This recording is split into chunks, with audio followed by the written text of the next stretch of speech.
Hello, and welcome to the RLAS webinar series, Suicide Prevention, Best Practices in School Settings. This webinar is part of the research study Implementing School Nursing Strategies to Reduce LGBTQ+ Adolescent Suicide, or RLAS.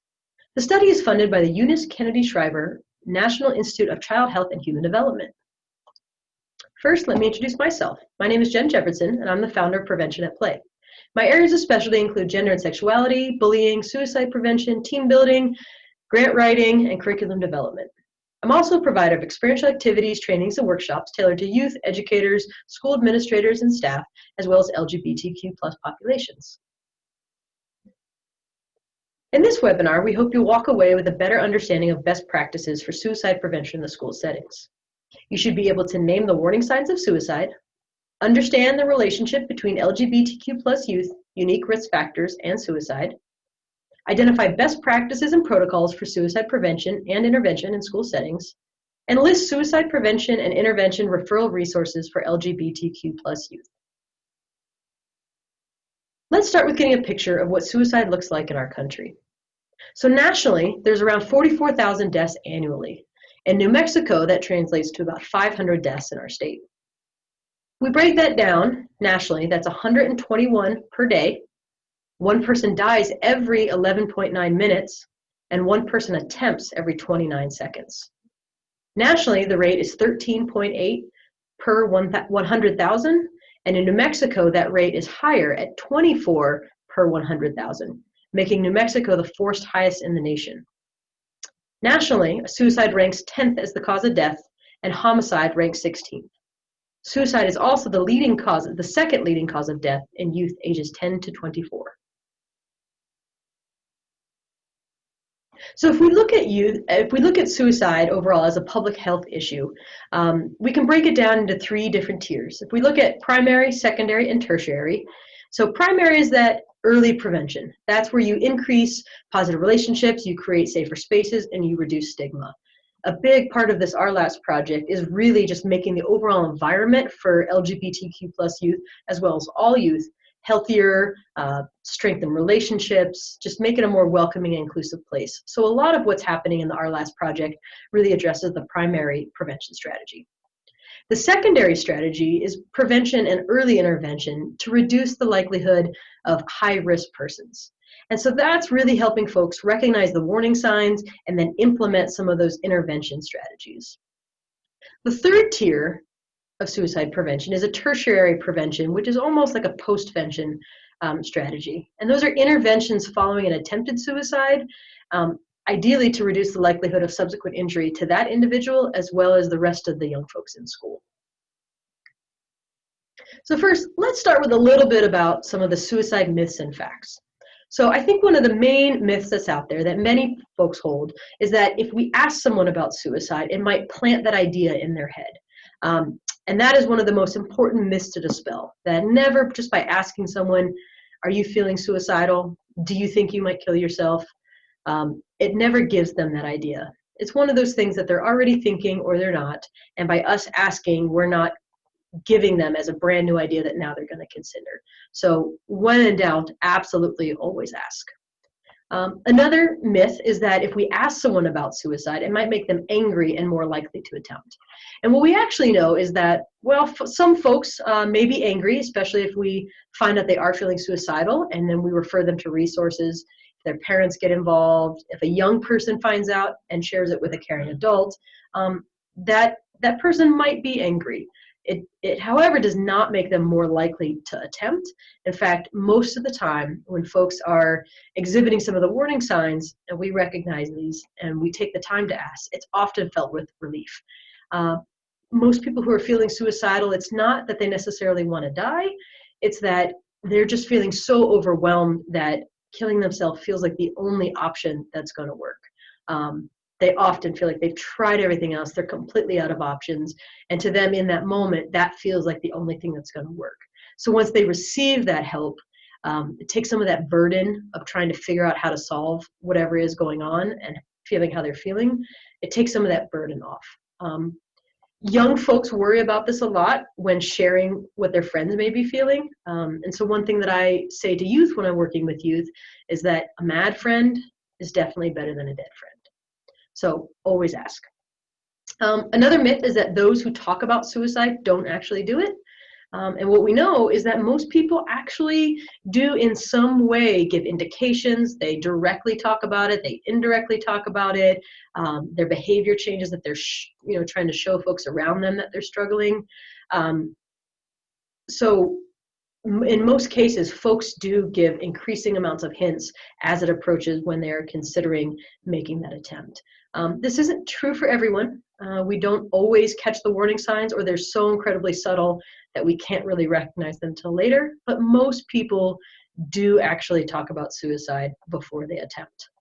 I sometimes hear people talk about, oh, well, they're just doing this for attention, and I think it's really important to, when someone may be suicidal, enough that we think this, or that they say a direct clue, it's important to address it seriously, because even if they are doing it, quote, just for attention, it also means it's a desperate cry for help, for attention. And if they don't receive that attention, they don't receive that support, they may get increasingly more serious about making that attempt. So it's really important to take all suicide threats or comments seriously. Another myth is suicidal people keep their plans to themselves. And again, most folks start giving clues. Some of them are behavior clues, sometimes they're verbal clues, but they typically in some way are indicating their plan or their desire or just their hopelessness that might result in suicide. And the last myth is that if someone decides to die by suicide, there's nothing to be done to stop them.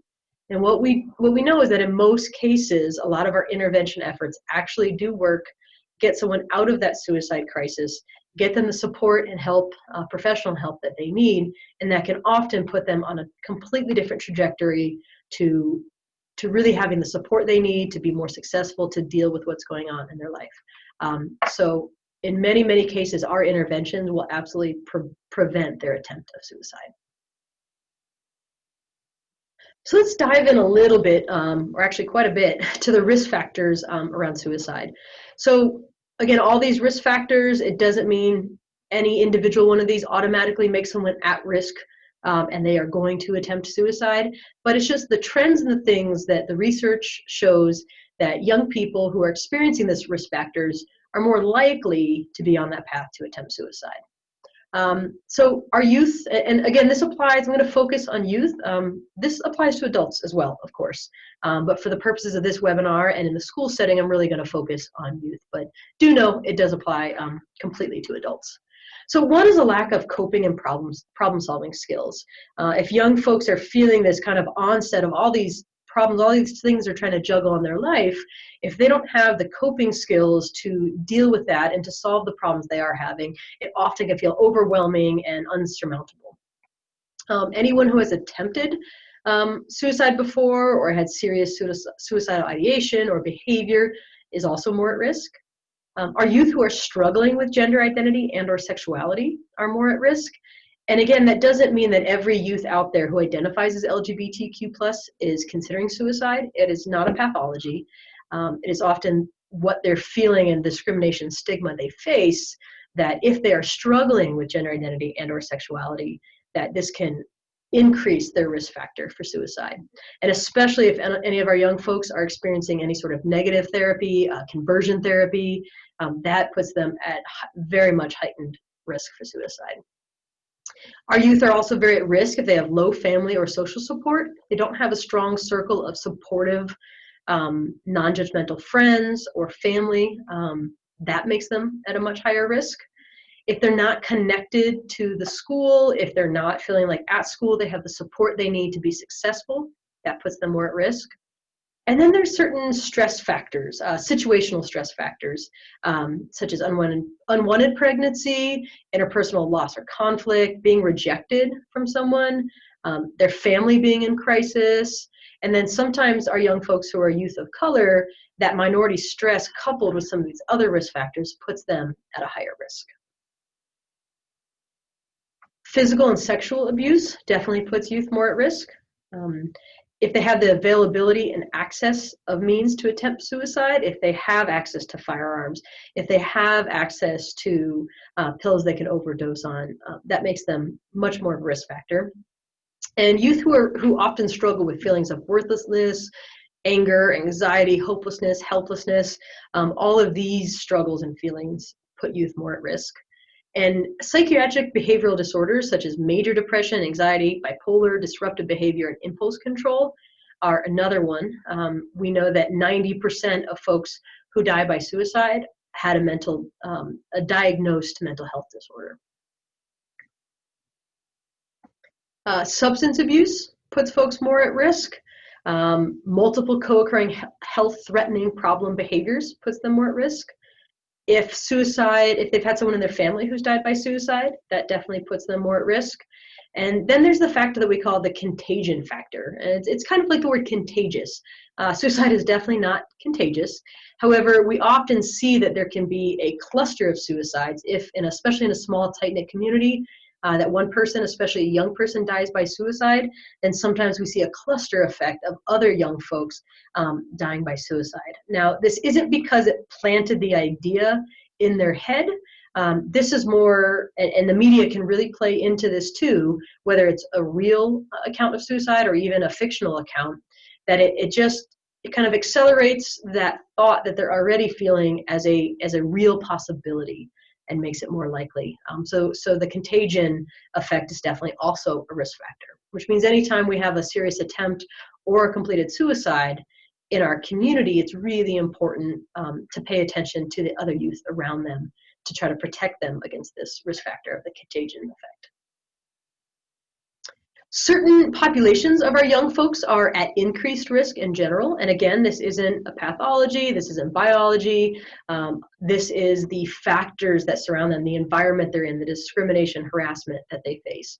So LGBTQ plus youth, lesbian, gay, bisexual, transgender, queer and questioning, etc., young folks. Students who have disabilities, students who self-injure. And on a note, much of the behavior exhibited by young folks when they're participating in self-injury, that doesn't necessarily mean that they are also suicidal. Often they are two different things that are happening that are going on for this young person, but sometimes they can be correlated. But if we do have a young person who is self-injuring, that's also a demonstration that this young person is significantly struggling with issues in their lives. We also find that white students and Native American students are actually the highest risk for suicide. So because the RLAS project really focuses on LGBTQ plus youth, I just wanted to do a little bit more talking about what LGB youth face in school. Now this data is from the YRS. You may recognize it from other webinars, but I just wanted to bring it back to talk about, if you look at the blue circles, that is what our straight students are struggling with when we talk about missing school and being bullied and being electronically or cyberbullied. And the green circle is what our lesbian, gay, and bisexual youth face. And again, transgender youth are not included in this because currently the YRS has not been asking for 2015, does not ask gender identity. So we only have data for LGB. But if you look across the board, you can tell that in every instance of this kind of what directly affects their school climate, that LGB youth are definitely struggling more with missing school, being bullied, and being electronically bullied than their straight peers. And then if we look at their mental health, we see that LGB youth also are significantly more sad and depressed, twice as much. They're 4 times more likely to attempt suicide, and they're significantly more likely to also seriously consider suicide as an option. And so this is why it's so important to pay a little extra attention to our LGB youth and our LGBTQ plus youth, really all of them, because they're just so much more at risk than our straight students. And this is especially alarming because if we think about the fact that across the nation that suicide is the second leading cause of death for all youth ages 10 to 24, and then we look at some of the situational factors that our LGBTQ plus youth face, they're at even higher risk on top of that. So that makes it really critical to look at. So let's start talking about some of the warning signs. So those are the risk factors, but let's look at individual youth that we may be working with and what some of those warning signs are. So there's verbal warning signs, there's behavioral warning signs, and there's also situational warning signs. So verbal warning signs is young folks talking about dying, talking about being a burden to their family or their friends, or talking about having no purpose, no reason to live. They might talk about being trapped, or just they can't handle things, they're in unbearable pain, and lots of comments around being hopeless or worthless. Now, some of these comments might be really direct. They might say, I'm just going to kill myself. But others might be a little more indirect. So here are some statements that we've heard before that young people say. Things like, pretty soon you won't have to worry about me. I'm going to end it all. I wish I were dead. Who cares if I'm dead anyway? I just want out. If I don't pass my algebra test, I'll kill myself. Now, this is going to be true for all of the warning signs, but think of it as a puzzle. The more of the puzzle pieces we have, the more clear of a picture we have. So just because you hear a young person say, if I don't, pass this test, or if I don't make the varsity team, or if I don't get asked to prom, I'm going to kill myself. It doesn't mean they're necessarily suicidal, but it's something to pay attention to. So if you hear one of these statements, start paying attention and seeing what other pieces of the puzzle are there, because you might start to see other behavioral clues, other situational clues. And if there's enough of the puzzle pieces, or the puzzle pieces are big enough, that kind of increases and steps up the urgency of our intervention and realizing we really do need to intervene. And granted, again, it does not hurt to ask a student, to ask, the big question of, are you thinking about suicide? Because it doesn't cause them to think about it if they're not. So if you hear a student say one of these things, and you kind of dig a little bit, start asking them a few questions, you might find out they're not really feeling suicidal at all. But you also might find out that they are. So when in doubt, ask the question. So moving along to behavioral warning signs, increased use of alcohol or drugs, increased risky behavior, declining school or work performance, withdrawing from activities, isolating from their families, from their friends. These are all things that the young folks might be doing that are a change. And so really looking for a change. Many of our young folks are participating in the use of drugs and alcohol, but if we notice an increased use, and we notice all of a sudden their risky behavior has increased, especially for what's relative for that individual, then those are some big warning signs. So not every young person that's out there who is choosing to use alcohol or drugs is feeling suicidal, but just kind of noticing a change in pattern, a change in behavior is really key to notice. Some more behavioral warning signs are putting their affairs in order, especially if they have a pet and they're trying to figure out who's going to take care of their pet. So if they're trying to tie things together, that definitely is a warning sign. For adults, it's things like preparing a new will, or who's going to take care of their children or dependents, or giving their cars away. But for young folks, it can definitely be pets and just taking care of things. Any time a young person is giving away their prized possessions, their favorite guitar, a special award that meant something to them, if they're giving these, even their electronics, if they're giving these things away to their friends, of who they want to have it after they're gone, that can definitely be a behavioral warning sign. If they write farewell notes, or they're making the time to go visit the folks who are important to them kind of one last time in an effort to say goodbye, that's absolutely a warning sign. If their depression starts getting worse or suddenly lifts, that's absolutely a warning sign. For some folks, when they're struggling, and then they kind of they're on the trajectory of feeling suicidal, and they think, oh, I finally found a solution to make the pain stop, they can suddenly feel a relief. They can suddenly feel better because they feel like they found a solution to their problem. Because again, when you're feeling suicidal, it doesn't seem like a silly thing. It seems like a really viable option. And for most folks who get farther and farther along that path, that feels like the only option. And so if they finally have found the option that's going to make the pain stop, their depression can actually lift. So a sudden lifting of depression is absolutely a warning sign. And then if somebody becomes irritable or aggressive, their behavior in that way changes, that's definitely a warning sign. And then moving on to situational warning signs, this is like things that happen to our young folks.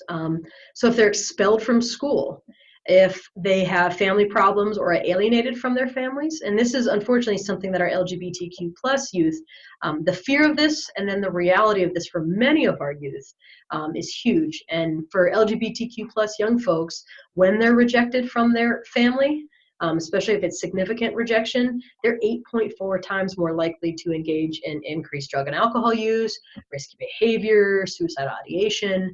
So that family rejection is a huge piece. And it does apply to all youth as well. They can also have family problems and be rejected from their family as well, but just especially applicable to our LGBTQ plus youth. A loss of any major relationship. For our young folks, their relationships with their peers are huge.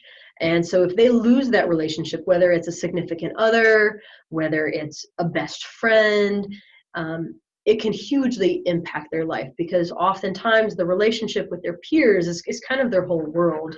And for many of us, if we think back to what things were like when we were a young person, and just it feels like everything is in this one person in your relationship, especially, you know, the young love concept. And so if that ends and it feels so overwhelming and they feel like they won't ever find anyone again, or this was the one, it can be incredibly overwhelming, especially for young folks. And again, also for adults, but especially for young folks.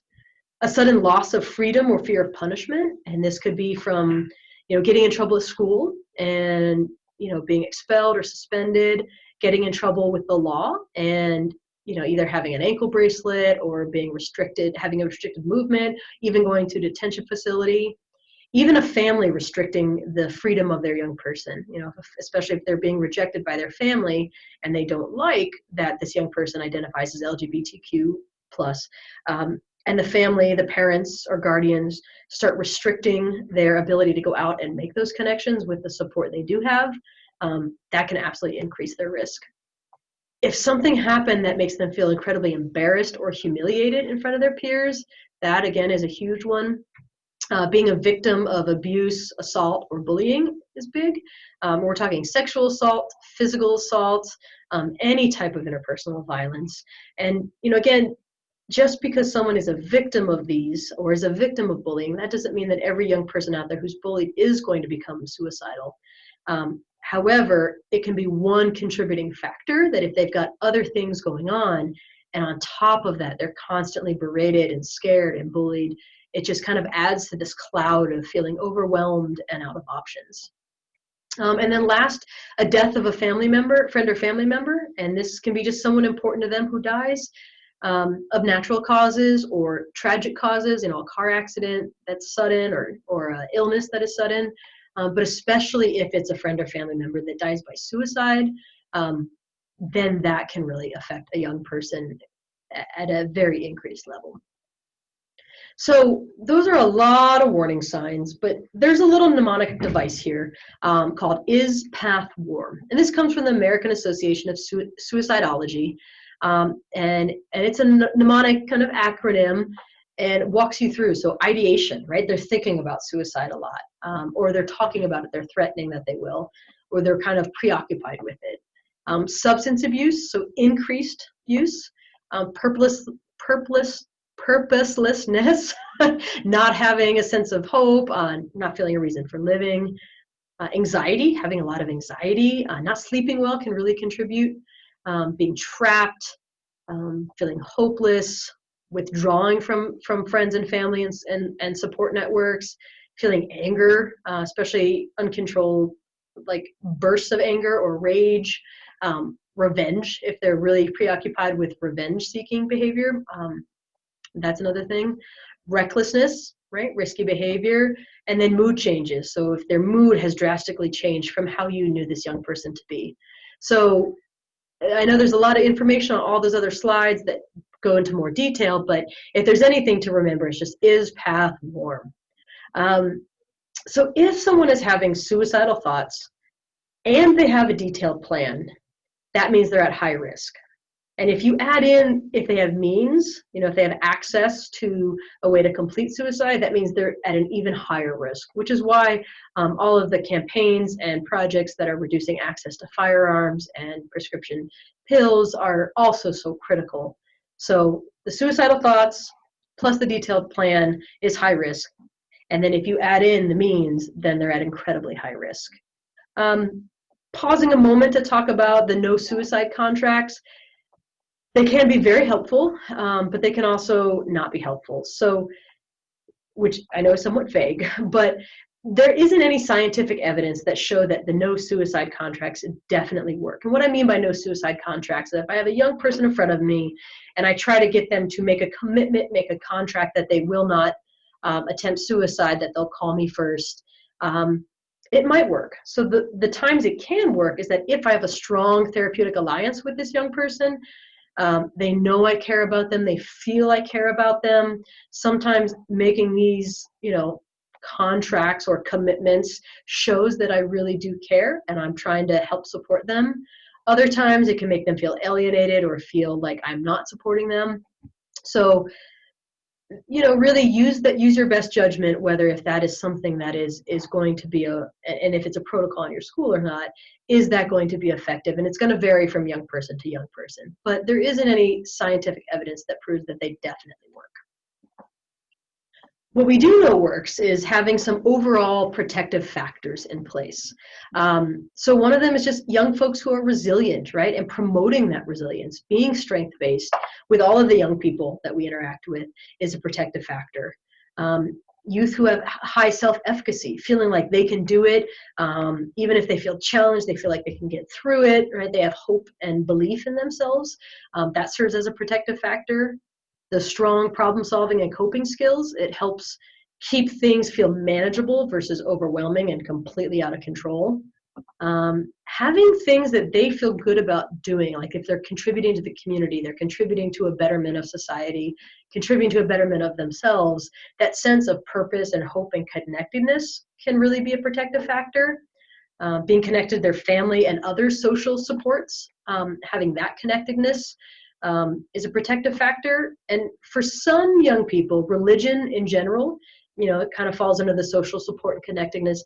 It can be absolutely a protective factor. And whether it's because, the idea of suicide conflicts with the religion and there's lots of talk about that, or just there's a tight-knit community, which is a natural support in religious groups, that in and of itself can be a protective factor. However, for some of our youth, especially our LGBTQ plus youth, their connection to their religion or their family's religion can actually increase their sense of internalized stigma, and they may feel more rejected because of the religion. So this social support and connectedness connected to religion can sometimes be a double-edged sword. For some youth, it protects them, and for some youth, it puts them at a higher risk. And then, of course, school connectedness, feeling like they have a place at school, that they belong at school, that they're successful in different arenas at school, that there's caring adults at school that care about them and that want to protect them. That can be a huge protective factor. And I think just pausing a moment on the school connectedness idea is that much of the RLAS project is about putting these preventative things into place at school to make sure they feel welcome, they feel supported, they have caring adults that they know of at school can really help them. So even you just being a caring adult who demonstrates that at school, you can be serving as a protective factor for especially the LGBTQ plus youth in your school, as well as all the other students in your school as well. Anytime we protect those most marginalized or those most vulnerable, it actually increases protections for all students. Or if we protect their access, it increases access for all students, all people. So you all as a caring adult at school are essentially a gatekeeper, and you can provide this is called the safety net by Dr. Yoakum. And so it's another nice mnemonic device to help you have a strategy. And there's going to be a handout connected to this webinar that has this net theory on it. And so it's about noticing stuff, behavior, noticing the young folks, then engaging them and talking to them. So noticing is be aware that you might be the only adult who's noticing this. So even though you probably have a lot on your plate and a lot to do, it's important to not think, oh, well, some other adult will notice, they'll deal with it, because they may trust you more, they may show things to you more, they may open up to you. So you may be the only adult who notices some of these possible warning signs. And so it's important for you to know what some of these warning signs are, and then keep a watchful eye over all students, as well as an extra watchful eye over some of those like higher risk students, those LGBTQ plus students, students with a disability, folks who are being marginalized and targeted. It's important to really pay extra attention to those young folks. So if you do notice something, then engage that young person. Ask them how they're doing. Find out if things are going okay. Let them know that you're concerned. You can even say, I've noticed you just seem really down in class lately. Or, I've seen you walking through the hallway and you just look really more sad than usual. I'm wondering if something's going on for you.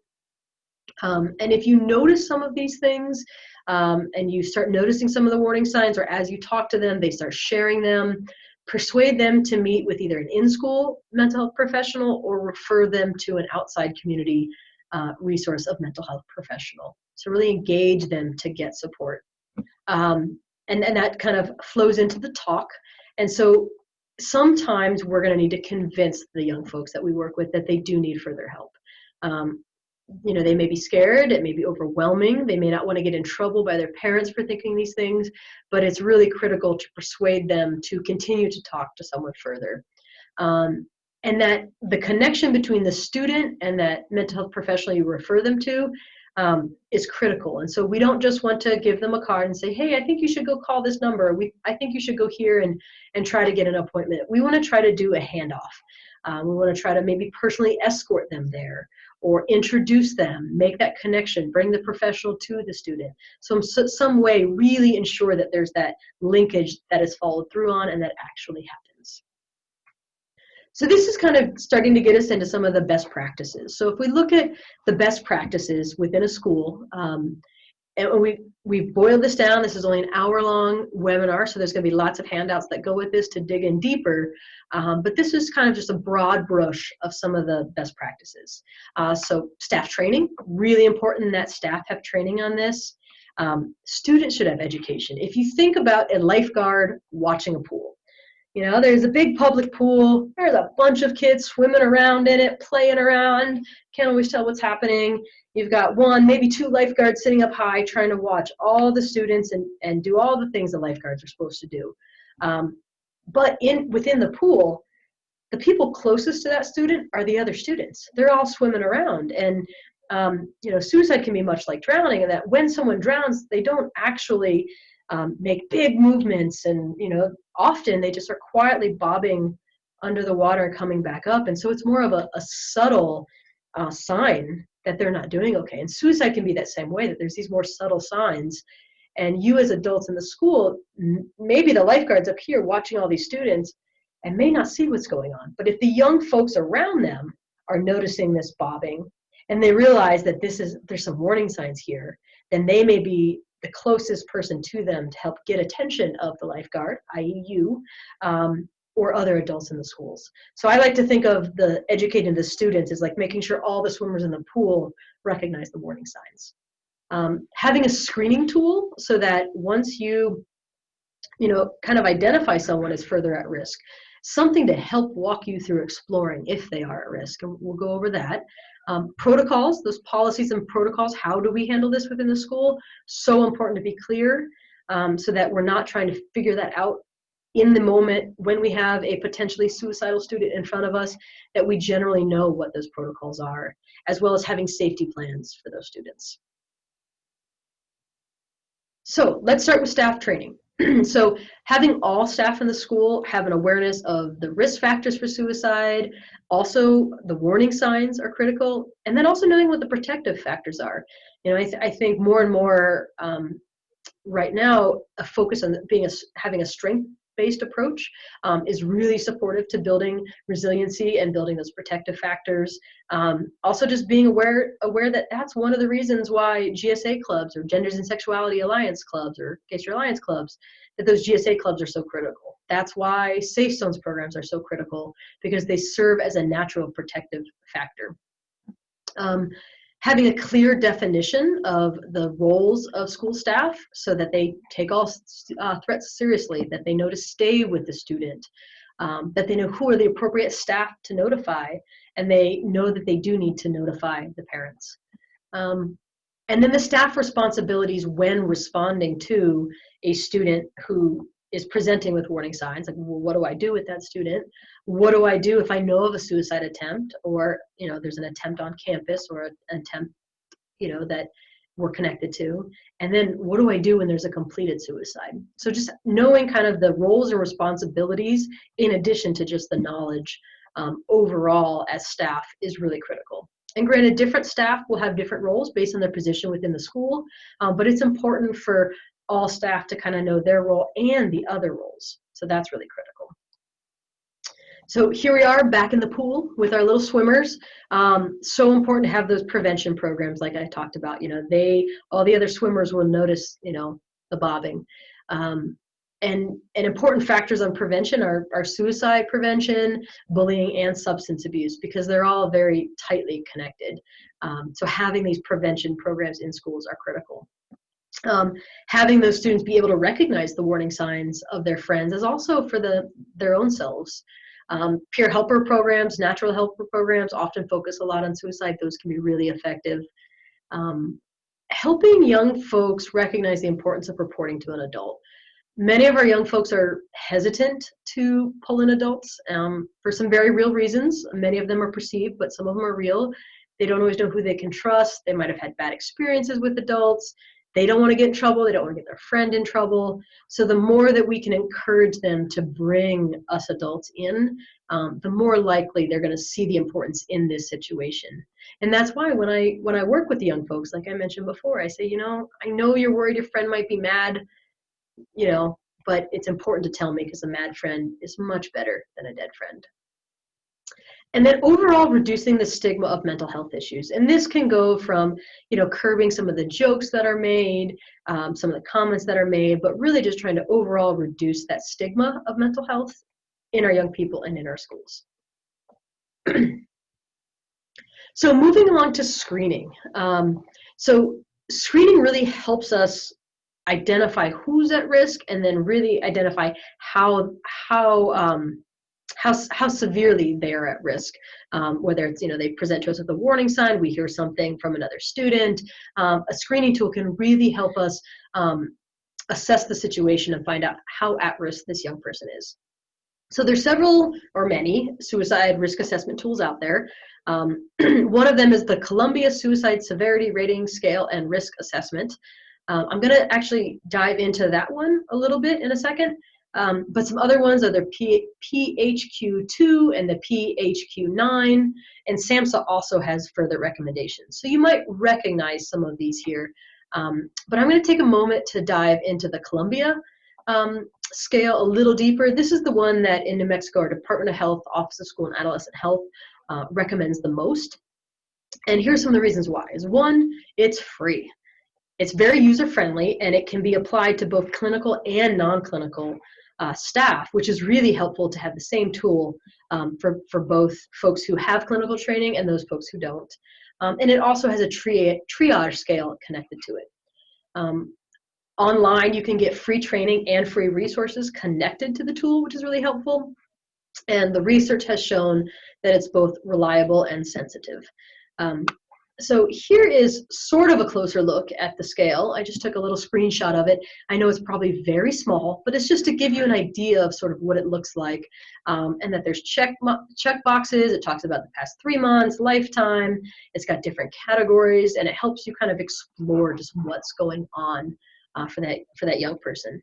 So if this is not a tool that your school is currently using, this is something that the instructional coaches can support you to get connected to more training on and possibly implement in your school. So moving along to protocols. So we just talked about having that risk assessment and that screening tool, but just overall, how do you as a staff team assess the risk of your students? How do you do it if the students are presenting warning signs of suicide? Who talks to them? How do you handle it? And then with students who actually disclose suicidal ideation, what happens next? So having these written down in protocols is really critical. How you notify the parent and guardians is incredibly critical. And with our LGBTQ plus students, I encourage you to consider that their families may not be supportive when making that call. When we have a student who's suicidal, it's pretty important to bring the parents in, and knowing that their parents may not support their sexual orientation or their gender identity, that could exacerbate the situation more. And so that may or may not be a small nugget that you do or do not need to, disclose to the parents. So just, I encourage you to think thoughtfully and carefully when disclosing to parents. Is this a necessary component? It may absolutely be, and there may be times when you don't need to disclose that piece of it. How do we provide supervision for the student? If they're in school and we know that they're at suicide risk, what do we do? Do we increase protection for that student or increase supervision of how that student's doing or where they're at? How do we get mental health services? Do we have that capacity within our school? Do we have a school-based health center that can provide that, or a counselor that can provide that? Or do we need to depend on external practitioners to do that? And do we have those relationships set up? So how do we get mental health services for young folks who might be feeling suicidal? And then what do we do to follow up? What types of follow-up happens? So still looking at protocols, what are our immediate responses to a suicide attempt?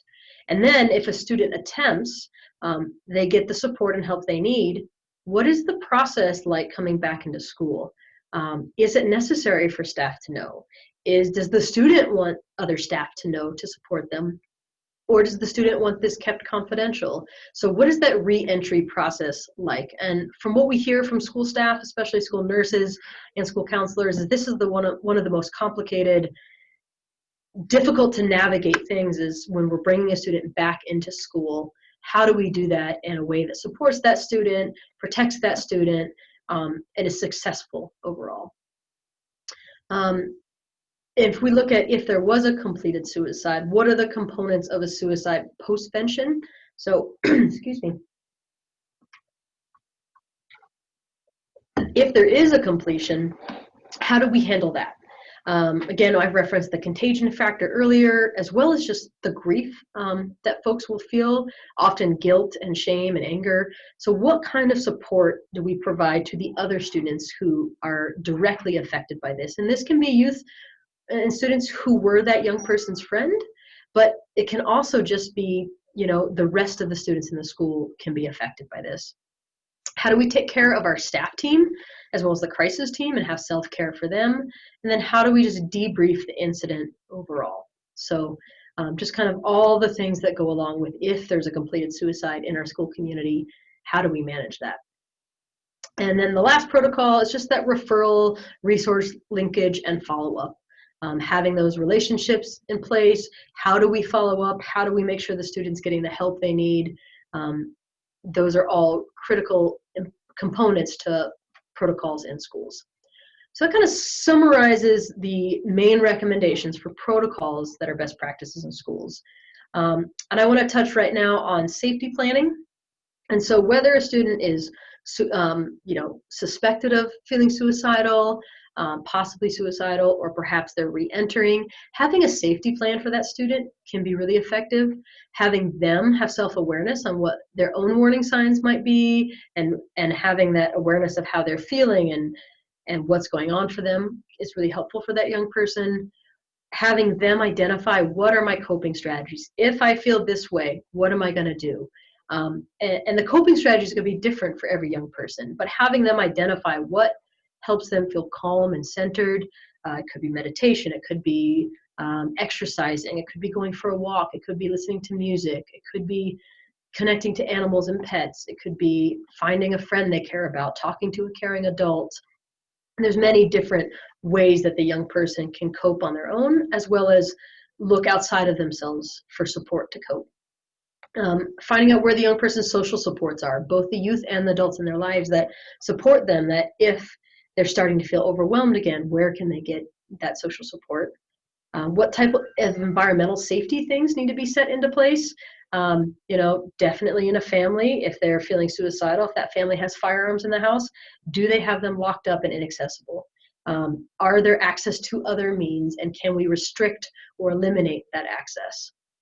Making sure the young person has agencies they know they can go to, whether it's a local agency that they can physically, you know, show up at the door, or whether it's an online or phone call type resource of a crisis line or a warm line or a helpline that they can call.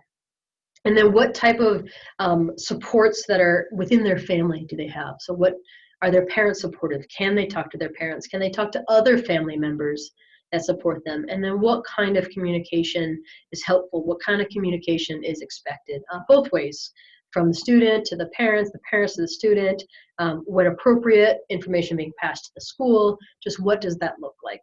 So really coming up with a strong, solid safety plan for that young person can serve in and of itself as a protective factor to kind of stop that path towards suicide and help divert that to them getting the support they need, but also that maintenance of when they're feeling this way, how do they handle it?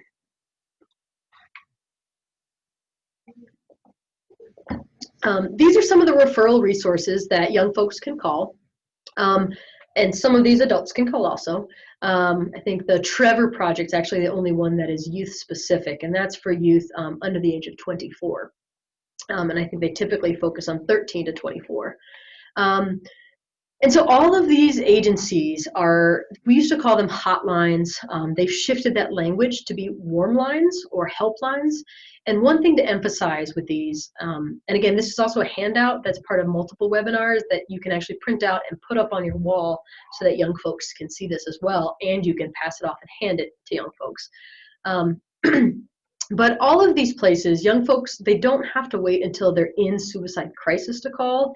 If they are just struggling, they can also call these warm lines and just have someone to talk to, have someone to get support from.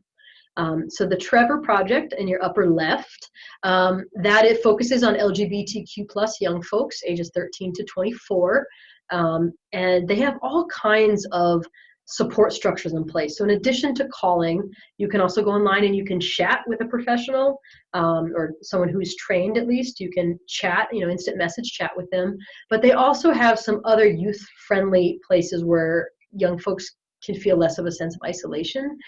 They have some social media things. They have something that's similar. It's called Trevor Space. It's similar to like Facebook or MySpace, although our young people may not even remember what MySpace was. I think that's pretty much almost phased out at this point, but they can get on there and they can interact with other young folks, and especially if they're in a rural area of our state and they don't have a lot of connection or they don't know any other LGBTQ plus young people, then you know they can get on Trevor Space and find ways to connect, find other young people like them. The Trans Lifeline, you can also go online or you can call the number. That focuses on young folks who are transgender, gender nonconforming, gender variant, gender expansive, gender queer, really anyone really dealing with issues of gender identity and gender expression. This lifeline is really focused on them. And one of the great things they do is that it's more of a peer line where they have folks who identify as trans or gender nonconforming or non-binary, kind of in that realm of gender identity and expression, and they're trained to support folks who call in. So when someone who identifies as trans, etc., calls in, they're talking to someone who has likely had similar experiences to them. And I think oftentimes that peer level of support can be really helpful. But again, it is trained professionals, or trained individuals, rather. The three at the bottom, the New Mexico Crisis and Access Line, as well as, and that's on the left, and then Agora Crisis Center on your right. Those are both local places that you can call and contact for support. And then the Suicide Prevention Lifeline is national. And many of these are connected. If you call one of the local ones and nobody answers, it'll reroute to the national lifeline, and if you call the national lifeline, they often try to reroute locally whenever possible. So these are all great places that folks can call, and again, are a warm line. And much like the Trans Lifeline, the Mexico Crisis and Access Line also has a peer warm line. And so those are resources for young folks to actually call. You can always sit with them and call them yourself, but this is a resource for you to call. This is the UNM Physician Access Line, or called PALS.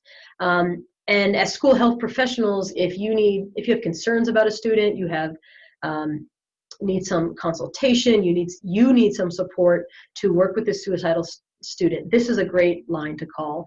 And when you call, ask for the child and adolescent psychiatrist on call. So this is local, it's the University of New Mexico Physician Access Line. So some best practices resources for you is also the SAMHSA's Preventing Suicide, a toolkit for high schools. It's focused on high schools. I've looked through it and read it. I think a lot of it transfers to middle schools as well. It is a specific high school toolkit, and it's pretty thick. It's pretty burly, so it's got a lot of good information in there. This is the website for the Columbia Suicide Severity Rating Scale. And then SAMHSA's Suicide Prevention website also has numerous resources on their website too. So please go check some of those out. And another training resource for you all. There's a series of online pre-recorded webinars, and it's called Helpless to Hopeful, the School Nurse Guide to Suicide Prevention. It's nice because it features some of our local school nurses, as well as professionals who work with school nurses and professionals who work with LGBTQ+ youth. And it came out of the University of New Mexico's Pediatric Emergency Medicine Virtual School Nurse Behavioral Health Emergencies, and was funded by the Department of Health Office of School and Adolescent Health. The website is here for it. It's free online, and it's broken up into multiple different modules, so if you need to take your time watching it, you definitely can. And that's a great resource as well. I've mentioned throughout this webinar that there's a few different handouts we'll be providing. Much of the information in this webinar came from these resources, so please do check these out. And especially, I talked a little bit about the re-entry process. There's a whole article that will be available about the safe return to school for students with risky behaviors, and it's from someone who is talking about what they did in their school and sharing their successes. So those are 3 really great articles and handouts that will be helpful for you. I want to thank the New Mexico Department of Health Advisory Team. These folks were really instrumental in guiding what went into this webinar and helped us best meet the needs of what nurses and school health professionals deal with in trying to prevent suicide with our young folks. So thank you so much to this awesome and amazing team. And as always, our amazing school nurse reviewers that also guide all of our webinars. We want to thank them so much for their help. And this is my contact info. So you can reach me here, and I'm happy to support you in any further ways. One of your instructional coaches. We also have 2 other instructional coaches, Jenny Lee Hall and Adrienne Lawyer, that can also support you and guide you in this. So with that, thank you so much for your time. These are some references, and good luck, and let us know if you need any sort of support whatsoever. Thank you.